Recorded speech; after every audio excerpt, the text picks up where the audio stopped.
Healthy thinking habits.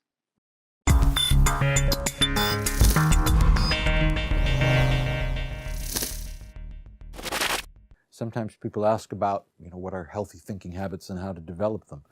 Well, you see, we've got a little problem there because the word health is not a yes, no, pass, fail kind of a word.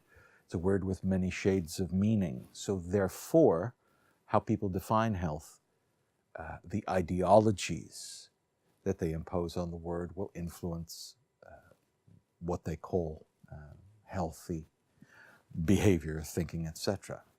But let's pull the camera back. Let's just have a look at things that, without having to have 3 PhDs, one of which is in astrophysics, or any kind of deep insight into life, that common sense can tell you are probably good things to do. And then figuring out how to do more of those. That rather than watching a lot more YouTube videos, you can start working and developing for yourself some of those healthier habits. So, for example, who's in charge of you? Where are you getting your ideas from? Who are you accepting as your short-duration personal savior, or the one who tells you the way things are? Do you think you're getting your information about the world from the newspapers, or from the television, or from YouTube, or social media? Right? Where do you get your ideas about you and what's good to think about from? This one's really important right now because I encounter a lot of people, younger people and also older people, who think that they're thinking because they pay attention to social media, because they watch enough YouTube videos, because they watch the news every night or read the newspaper. Whereas all of these different channels and means, what they offer are frames on the world. They give you a little frame of reference to look through. And one of the things that most people don't notice is that, for example, the mainstream media always tells you what the only options are. It's this or it's that. They never tell you about the range. They always say, it's this or it's that. It's us or it's them. Constantly keeping people fixated and focused on a very limited frame of reference. Why? Well, because if we saw more of the factors, more of the features, more of the history, if we actually looked at the world as a process, paid attention to this happened, and then that was a response, and then that was a response, we would start thinking for ourselves. And that wouldn't be very good for those who consider themselves our lords and masters. Another thing is, you might think that you're logical and rational. You're paying attention to all these things happening in the world and that you're not influenced by the media.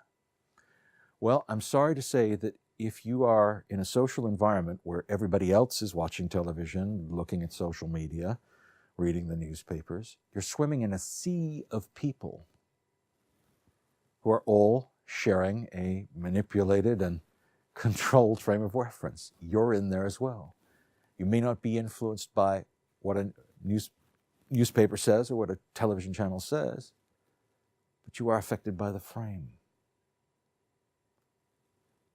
It's time to start pulling the camera back and starting to look at what you're taking in and where you're taking it in from and what you think is going on. Because what we think is so and what is actually so are two different things. So how do we deal with this world situation where it's very complicated and we have more data available to us than at any other time in history? We could know, if we were inclined to look, more about how the world actually functions than at any other time in history. And yet, we keep looking down. We keep looking at what's trending on Twitter, or what some commentator says, or whatever. Garbage in, garbage out. Have a look at where you're getting your mind from. What? Whoa! I thought we were talking about healthy stuff. We are. If you eat breakfast cereal all the time, you're not going to have a healthy body. If you're only eating mental garbage, that's packaged up for you, you're not going to have a healthy, happy mind.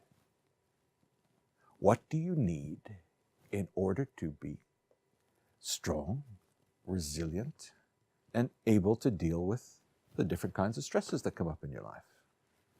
What has to happen for your body? What has to happen for your mind? You already have some of these answers. Do you look after those things and do you do them? Are they effective? Not just about healthy mind or healthy thinking. It all happens in a context. Where does the mind come from? What happens if the mind is separated from the body? Then you need a spiritualist in order to do any kind of work. So we start with the physical stuff. Are you getting exactly what you need in order to address the situations that are coming up for you at a physical level, at an emotional level, at an intellectual level? Are you getting enough stimulation, or are you just watching the same damn things over and over and over again? Keep watching those reruns or watching those same videos over and over and over again? That's not a life. That's not a mind. Start looking at, if you don't do it already, start looking at where you want to go and who you want to be. You're already tending in a direction, and if you don't make different choices and do other things, then you will tend to continue and develop and refine exactly what you're doing now. If we're talking about healthy thoughts might be, how do I want to age?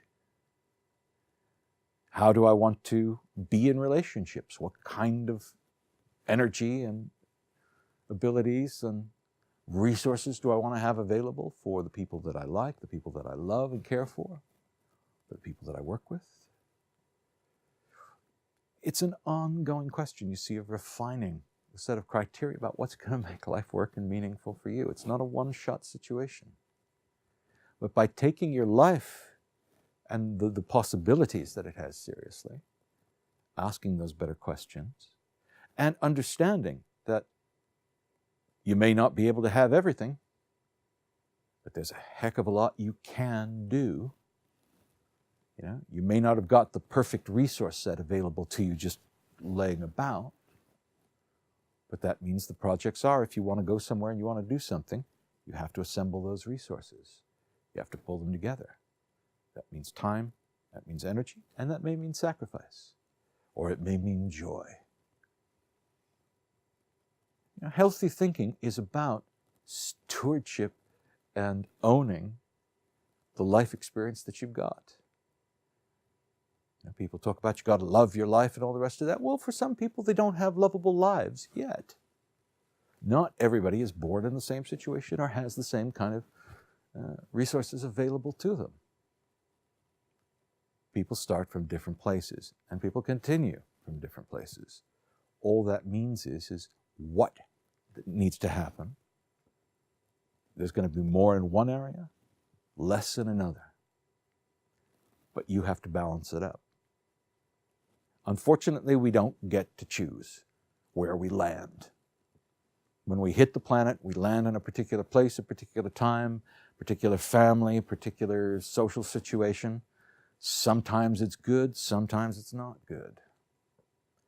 But everybody has that same ability to take off the chains that they've acquired by buying into all kinds of nonsense and programming from family and culture and society and schooling,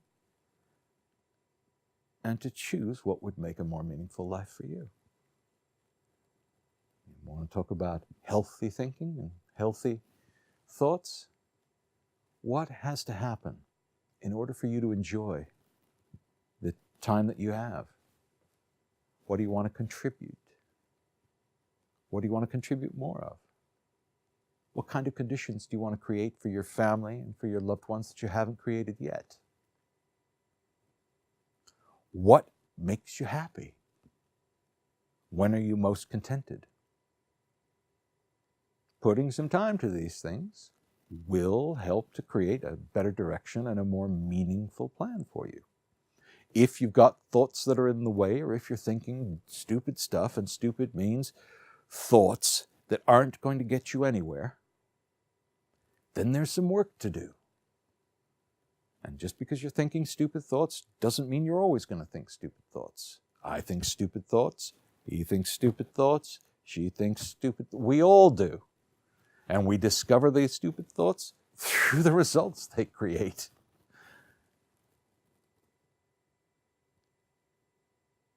Less and less of this, judgment, good, bad, and different. More of what do you want to create and how. Who do you want to create with? Who do you want to be around?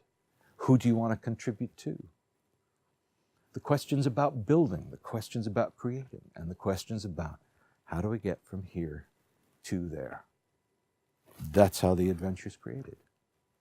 A lot more thinking, consideration, and taking steps forward on those. You're going to have a healthier mind. If you want some ideas about how to get started kind of practically in a kind of grounded way, just click the link below.